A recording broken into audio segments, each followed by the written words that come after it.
Veamos primero los hechos que han promovido la violencia en el país hasta la fecha, pues es con base a estos que se han formulado cada uno de los puntos del acuerdo de paz. Si trazamos una línea del tiempo, empezando desde 1931 hasta la fecha actual, estos serían los acontecimientos de mayor relevancia. En 1931 surge la Ley 83, eje desde el cual gira desde entonces los conflictos agrarios. La Ley 83 reconoció a los trabajadores el derecho de la asociación libre para la defensa de sus intereses, formando sindicatos. De estos posteriormente surgirían las luchas armadas. Entre 1931 y 1934 surge la llamada prueba diabólica, que consistía en un título de propiedad original y colonial que era exigido por terratenientes. Esto produjo una agitación por parte del pueblo. Entre 1936 y 1939, la Guerra Civil Española influenciaría al tradicional sectarismo partidista, transfiriendo una ideología que posteriormente se expresaría en la Ley 100.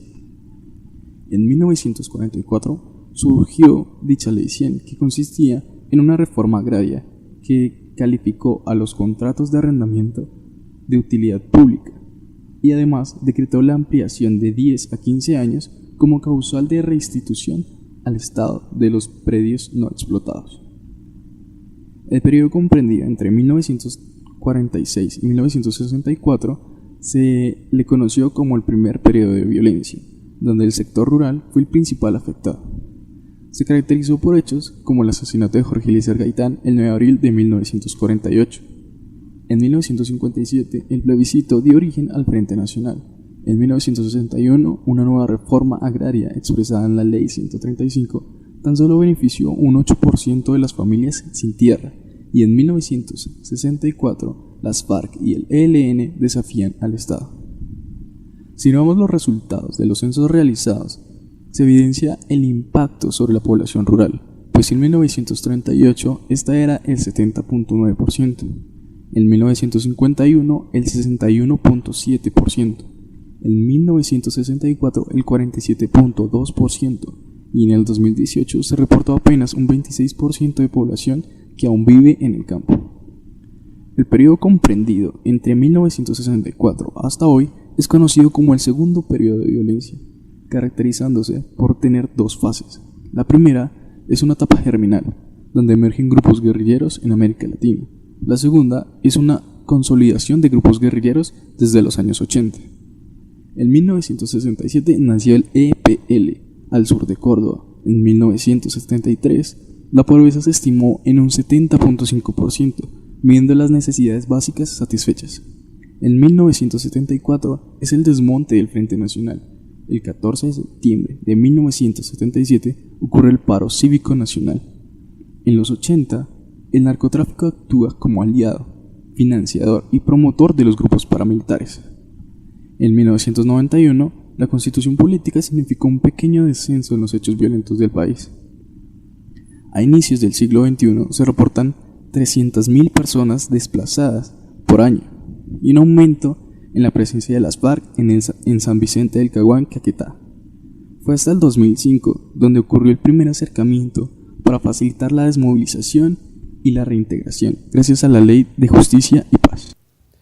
Punto 1. Reforma rural integral. En este punto se sientan las bases para la transformación del campo y se crean las condiciones de bienestar y buen vivir para la población rural. También se incluye un fondo de tierras para campesinos sin tierra y la formalización de la propiedad, la actualización del catastro rural, la protección de áreas de especial interés ambiental y la jurisdicción agraria para resolver conflictos. Además, se busca la erradicación de la pobreza rural extrema y se pretende disminuir en un 50% la pobreza en el campo en un plazo de 10 años.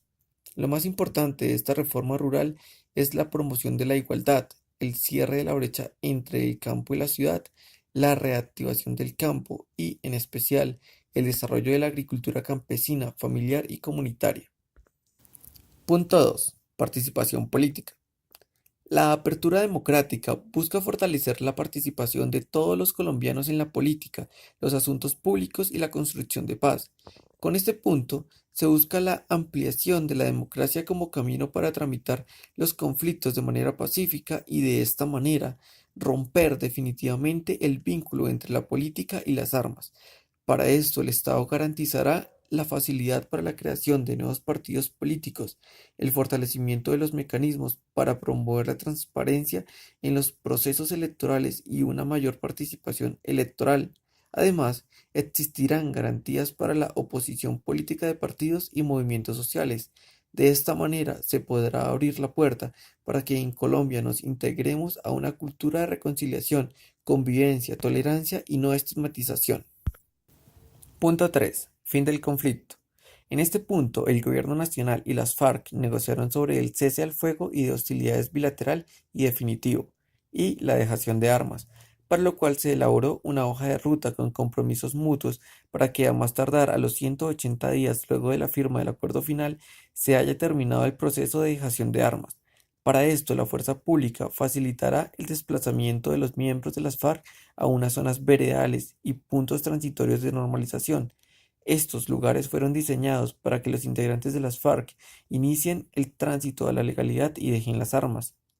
Luego de esto se hará un proceso de reincorporación social, económica y política, lo que busca facilitar la transformación de las FARC y sus integrantes en actores dentro del sistema democrático y en general el tránsito a la vida civil. Punto 4. Solución al problema de las drogas ilícitas. En este punto se promueve dar una solución definitiva al problema de las drogas ilícitas, ya que esto es necesario para la construcción de una paz estable y duradera. Además, se le dará al consumo de drogas un enfoque de salud pública que intensifique la lucha contra el narcotráfico. Se creará el Programa Nacional Integral de Sustitución y Desarrollo Alternativo de la mano de las comunidades afectadas por los cultivos y con las autoridades nacionales, departamentales y locales. Este programa será un capítulo especial dentro del Acuerdo de Reforma Rural Integral, ya que hace parte de la inclusión social del campo colombiano a nuevas dinámicas de desarrollo. También se creará una estrategia integral para desarticular y judicializar a las redes de narcotráfico y se fortalecerá la lucha contra el lavado de activos en todos los sectores de la economía. Punto 5. Acuerdo sobre las víctimas del conflicto. En este punto se encuentra el Sistema Integral de Verdad, Justicia, Reparación y No Repetición, que está compuesto por 5 mecanismos y medidas que son: 1. Comisión para el esclarecimiento de la verdad, la convivencia y la no repetición. Este no es un mecanismo para administrar justicia, sino para contribuir a la verdad y reconocer los derechos de las víctimas. 2. Unidad para la búsqueda de personas dadas por desaparecidas. 3. Medidas de reparación integral para la construcción de la paz. Se harán actos de reconocimiento de responsabilidad, restitución de tierras, la reparación colectiva y la rehabilitación psicosocial. 4. Jurisdicción especial para la paz. Este es el componente judicial para administrar justicia e investigar, esclarecer, perseguir y sancionar las graves violaciones a los derechos humanos y las graves infracciones al derecho internacional humanitario. 5. Garantías de no repetición. Punto 6. Implementación, verificación y refrendación. Después de la firma del acuerdo final, se creará la Comisión de Implementación, Seguimiento y Verificación del Acuerdo Final de Paz y de Resolución de Diferencias, integrada por 3 representantes del Gobierno Nacional y 3 representantes de las FARC o del partido político que surja de su tránsito a la vida legal. También, esta instancia estará integrada por entidades y representantes internacionales que se encargarán de revisar el estado de implementación de los acuerdos para fortalecer su implementación.